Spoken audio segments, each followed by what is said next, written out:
time you walk into the room, got me feeling crazy, shot my heart boom boom. Any other boy would stare, but me I look away, cause you're making me scared. Trying not to breathe, 1, 2, 3. Halo semuanya. Di sini saya akan menjelaskan mengenai paragraf. Apa itu paragraf? Paragraf sering juga disebut sebagai alinea atau unit terkecil dari sebuah karangan atau tulisan yang lebih besar seperti esai, artikel, buku, dan lainnya. Paragraf terdiri dari sekumpulan kalimat yang saling berhubungan secara logis dan bersama-sama untuk mengembangkan suatu gagasan utama pokok ide tunggal. Tujuan utama paragraf adalah untuk menyajikan informasi atau argumen secara terorganisir sehingga pembaca dapat memahami gagasan penulis secara bertahap dan sistematis. Ciri-ciri paragraf yang baik dan efektif yaitu memiliki ide pokok atau yang sering disebut sebagai gagasan utama. Setiap paragraf harus memiliki satu ide sentral yang menjadi fokus pembahasannya.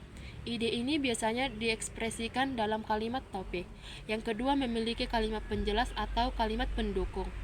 Selain kalimat topik paragraf, terdiri juga dari kalimat-kalimat lain yang berfungsi untuk mengembangkan, menjelaskan, memperinci, atau membuktikan ide pokok. Yang ketiga, kesatuan. Semua kalimat dalam paragraf harus relevan dan mendukung ide pokok. Tidak boleh ada kalimat yang menyimpang atau membahas topik lain di luar nalar. Yang keempat yaitu kepaduan. Kalimat-kalimat dalam paragraf harus tersusun secara logis dan mengalir dengan lancar. Ada hubungan yang jelas dan mulus antara kalimat sehingga pembaca dapat mengikuti alur pemikir penulis. Yang kelima, kelengkapan. Ide pokok paragraf harus dikembangkan secara memadai dengan kalimat-kalimat penjelas yang cukup.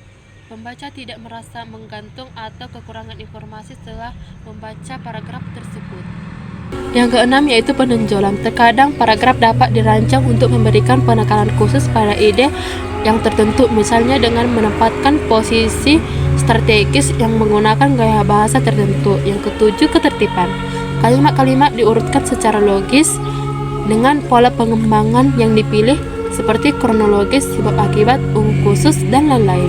Unsur-unsur paragraf tersusun dari beberapa unsur utama, yaitu gagasan utama.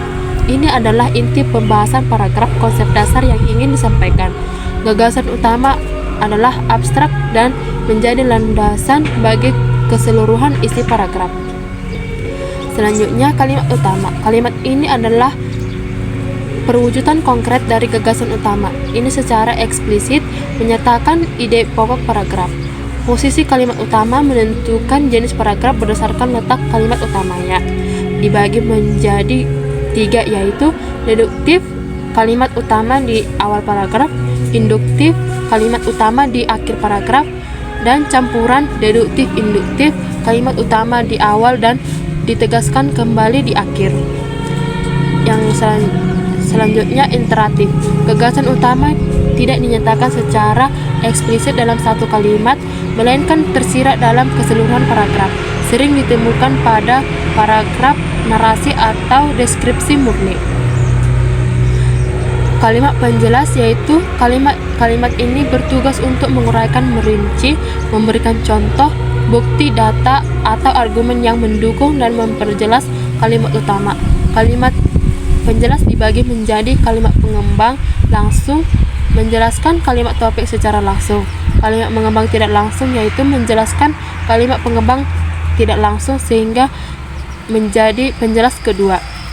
Seperti yang sudah dijelaskan, konjungsi berperan penting dalam menciptakan alur logis. Konjungsi bisa berupa yang pertama, intra kalimat, menghubungkan klausa dalam satu kalimat. Misalnya dan, atau, tetapi, karena, sehingga. Yang kedua, antar kalimat, menghubungkan kalimat satu dengan kalimat lain, misalnya oleh karena itu, di samping itu, meskipun demikian, atau selanjutnya.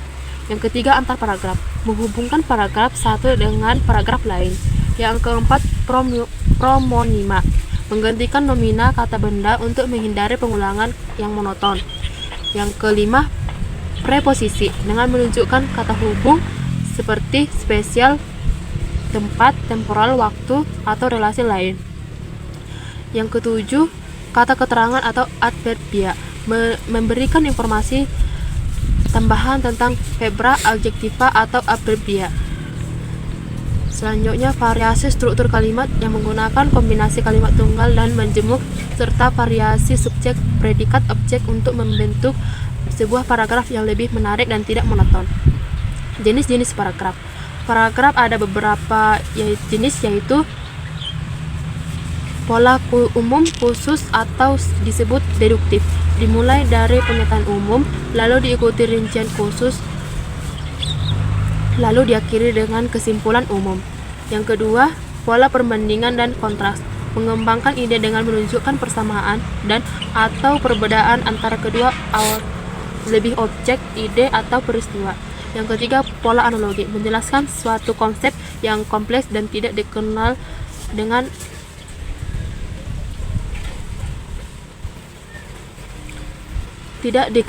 hal yang lebih sederhana atau dikenal.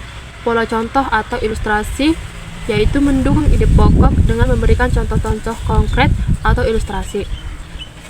Poin-poin dari tujuan pembahasan paragraf yaitu untuk memahami pemahaman pembaca, yang kedua mengorganisasi tulisan, yang ketiga menandai penggantian gagasan, yang keempat menciptakan alur tulisan yang kohesif, yang kelima mengendalikan cakupan informasi.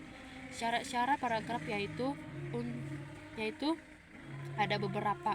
Yang pertama, kesatuan. Pastikan paragraf hanya membahas satu ide pokok. Semuanya kalimat di dalam harus berkonstruksi pada pengembangan ide pokok. Yang kedua, kepaduan. Pastikan kalimat-kalimat dalam paragraf terhubung secara logis dan mengalir lancar. Gunakan transisi yang tepat, pengulangan kata, kunci, dan penataan urutan yang logis. Yang ketiga, kelengkapan. Dikembangkan secara memadai, artinya ada cakupan kalimat yang memperjelas untuk membuat gagasan utama yang jelas dan meyakinkan bagi pembaca. Paragraf tidak boleh terlalu pendek jika ide pokoknya kompleks, atau terlalu panjang jika idenya sederhana. Every time you walk into the room, got me feeling crazy, like my heart boom boom. Any other boy would stare, but me I look away, 'cause you make